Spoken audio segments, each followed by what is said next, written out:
Bonsoir Catherine.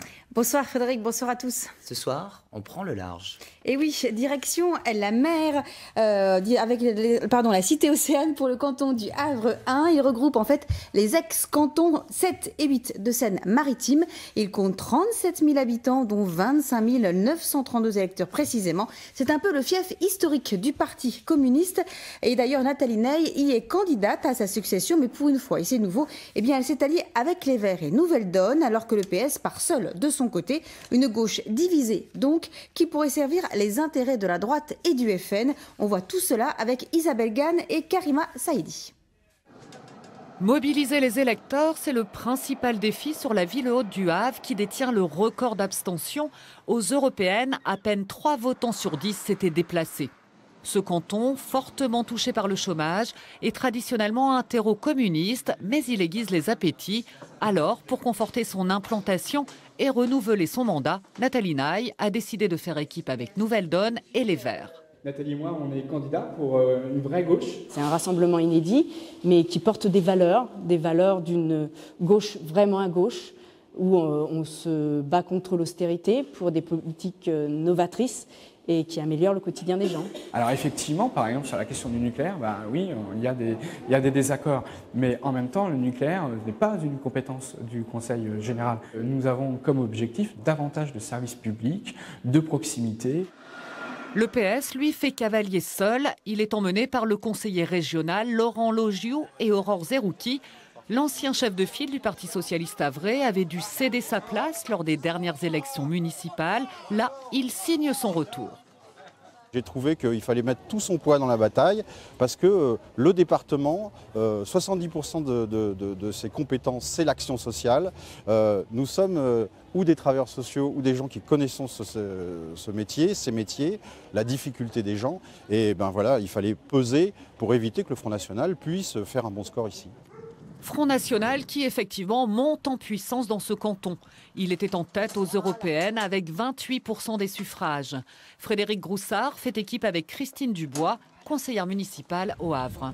Ah super, merci monsieur. On a un accueil extraordinaire maintenant, même dans un quartier où a priori on pourrait penser qu'on n'est pas les bienvenus dans certains coins. Mais non, les gens se rendent compte qu'il faut du changement.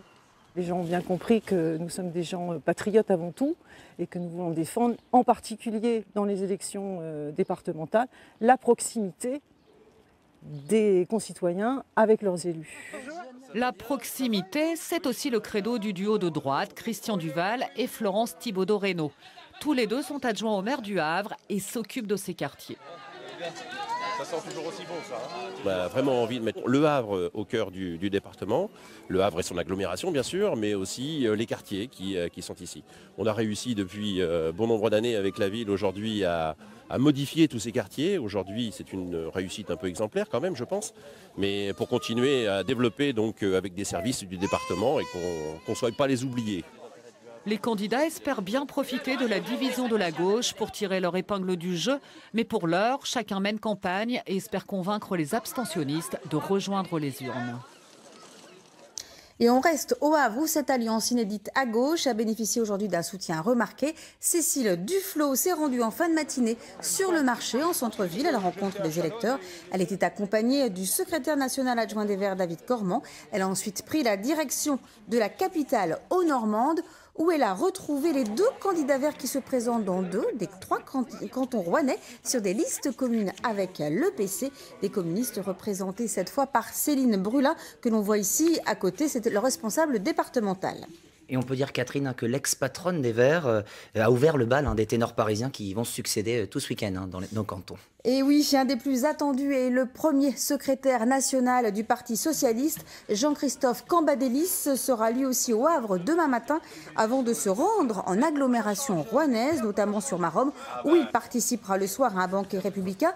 Peut-être d'ailleurs en profitera-t-il pour réagir aux attaques du FN sur la toile qui dénonçait aujourd'hui un racisme social et un affolement du PS en réponse à sa propre phrase sur des alliances redoutées entre le FN et l'UMP.